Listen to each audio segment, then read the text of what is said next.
Greetings one and all. So, as I'm sure you're well aware by now, CD Projekt Red has finally graced us with what the public has been asking for: gameplay of Cyberpunk 2077. While everyone got to see the trailer at E3 2018, only media outlets were invited to be shown a behind closed doors gameplay presentation. The general public had no choice but to imagine what this game could possibly look and play like based on the flood of rave impressions that were posted online. That is, until now. Out of the blue, CD Projekt Red decided to release the full 50 minutes long gameplay presentation that was shown at E3 2018 in its entirety. And if you watched it, I think you'll agree that there is an incredible amount of potential there. And what better way to celebrate the occasion by doing some analysis on the footage we were shown. In this video, I'm just gonna focus on the character creation aspect of the footage. So if we go ahead and look at it right now, it features 5 tabs at the top: birth record, background check, biometric scan, appearance, and biostats.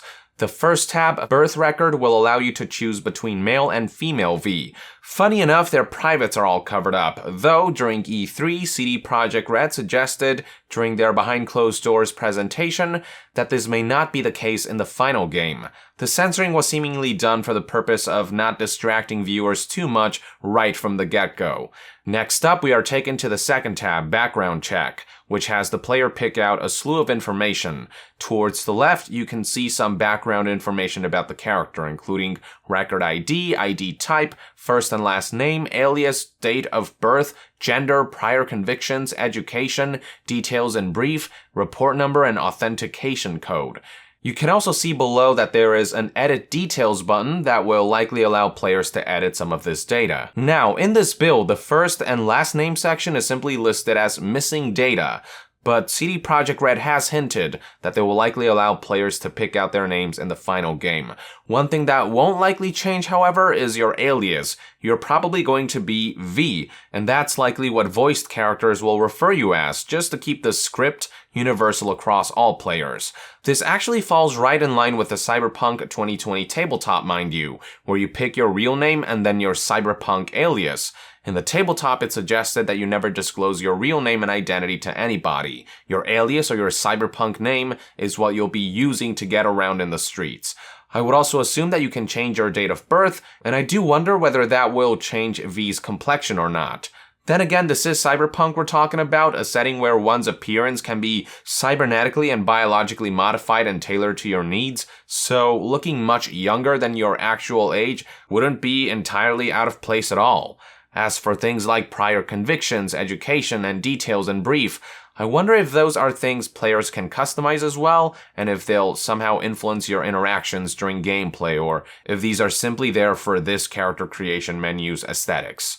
Now, to the right here is a section labeled Backstory, which features a wide array of subcategories from which players have various options to choose from. Underneath Childhood Hero, players can choose between 3 characters from the Cyberpunk 2020 tabletop RPG. First up is Samurai Rocker Boy Johnny Silverhand, who, in 2020, opposes Arasaka Corporation in a number of ways after the megacorp costs him his arm and his closest friends and family. He was also the boyfriend of one Alt Cunningham, whose image is prominently featured in the CGI trailer released 5.5 years ago. Then we have Solo of Fortune Morgan Blackhand, one of the most prominent and reputable solos in the world of Cyberpunk, solos being of course your mercenaries and assassins. Finally, we have corporate god Saburo Arasaka, CEO of Arasaka Corporation, and one of the most powerful men in the world. His company specializes in corporate security, banking, and manufacturing. It wields more financial power than any one corporation, and they use shady methods to influence the world around them. How choosing one of these influences gameplay is completely unknown at this point, but it is worth noting that there is something of a spectrum here. On one hand, you've got Johnny Silverhand, who's all about rebellion and freedom and fighting for the people, and on the other hand, you've got Saburo Arasaka, who's all about control, suppression, and furthering corporate agendas. Situated in the middle is the more neutral Morgan Blackhand, who's worked both independently and done jobs for corporations. It seems to be a way to gauge the player's inclination for the character they want to make. Are they about fighting the system, joining and climbing it, or teetering somewhere in between and getting by? At the very least, that's the spectrum I see when I look at this, though their gameplay implications are still a mystery. Moving on, below Key Life Event, we've got 3 options: Death of a Sibling, Ran Away from Home, or First Big Kill. I can only surmise that during key events of the game's main quest storyline, these will somehow determine how certain outcomes and interactions play out. Same goes for whatever you might choose for Why Night City, whose 3 options are Unfinished Business, Ex-Lover in Town, and Something to Prove. I surmise that some NPCs will perceive V differently, or that the player as V will have different potential dialogue choices depending on how you mix and match these options, which may open up different and unique scenarios and opportunities for different players. From there, we are taken to the character creator's 3rd tab, Biometric Scan, which allows players to customize V's head. Options include face, hair, scars, and other, which can be cycled through with the controller's trigger buttons.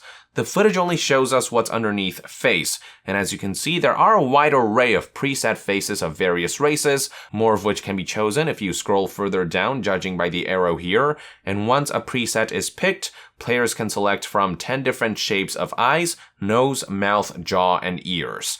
Players can also modify the natural color of their eyes, as well as their skin tone. So it looks like we won't be using sliders to fine-tune details, but rather mixing and matching from a wide variety of presets. Next up is the 4th tab labeled Appearance, which features 4 menus: Style, Clothes, Makeup, and Piercings.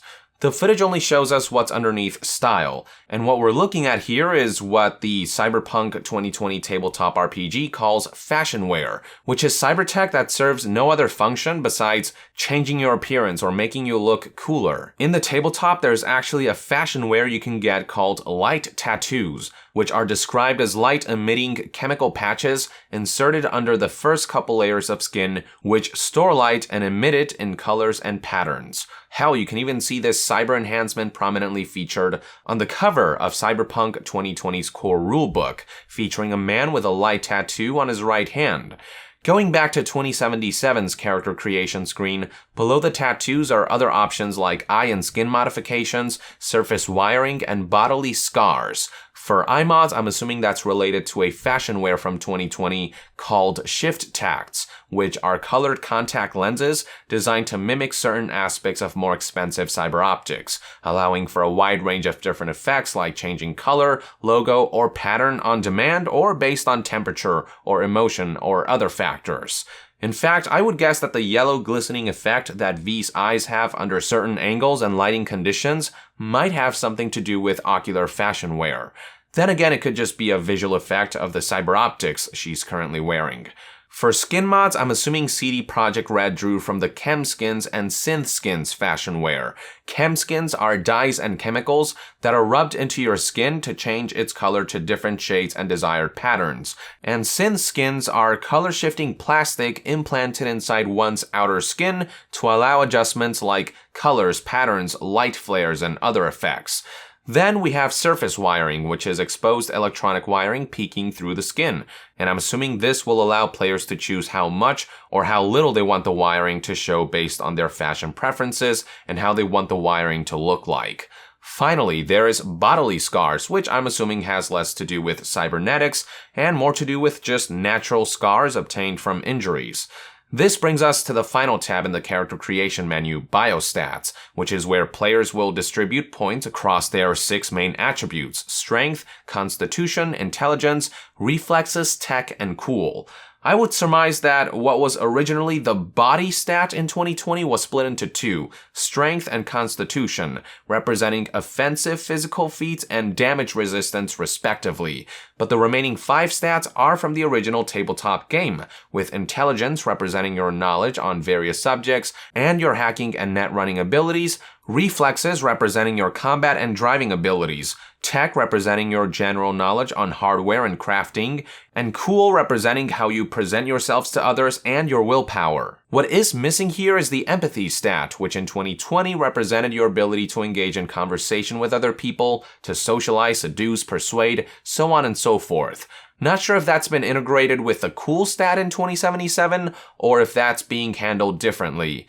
Another skill that's missing in 2077 that was in 2020 is Attractiveness, which defines how good you look and how good you are at getting well dressed for specific situations to enhance your social skills. I can see why they took this one out though. In its place is the street cred system. So clothes in this game will give you faster rate of gaining street cred that will unlock new missions, new connections, so on and so forth. So yeah, it's fine not having attractiveness for 2077. Beyond that though, not much else to talk about here until CD Projekt Red specifies at one point what the 6 stats do specifically for this game.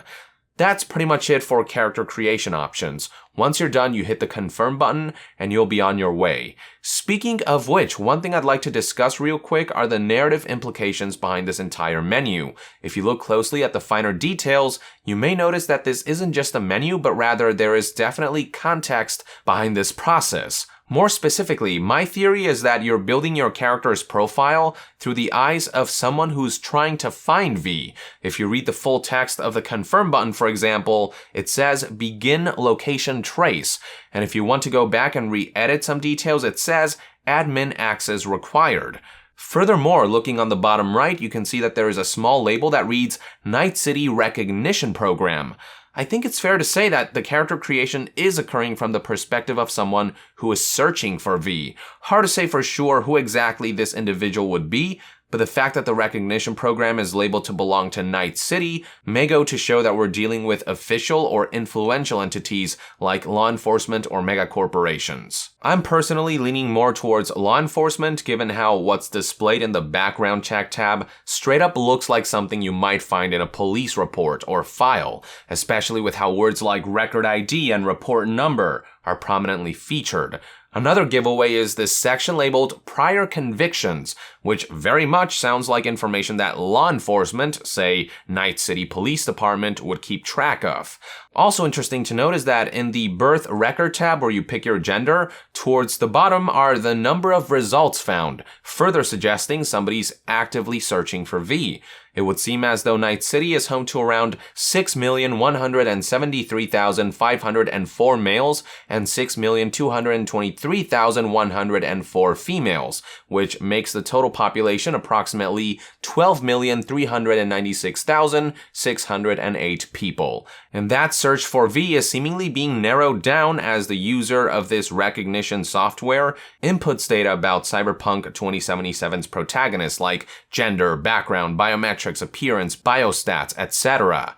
Now, another possibility is that some netrunner hacked into Night City's recognition program and is using this information to find V. Maybe a hacker is exploiting what the police have gathered on the protagonist. All I'm trying to say is that in my eyes, there is clear meta storytelling going on here in character creation alone. At this moment, you're controlling the game from the perspective of someone looking to track down V for some reason, and I get the sense that in the final game, we'll find out who exactly they might be and what they want with us. So yeah, there you go, folks. Everything I gathered from what little was shown about the game's character creation. I'll see about analyzing other aspects of the trailer that I find worth looking at down the line, but for now, until then, let us know in the comments below what your thoughts are about the current pre-alpha version of the character creator and its potential narrative implications. With that, I would like to end this news update. Thank you for tuning in. If you enjoy my content and would like to support this channel directly, consider donating on Patreon. And to be further updated on all things gaming news, reviews, and discussions, stay tuned right here on Yong Yeah. I'll see you guys next time. Yong out.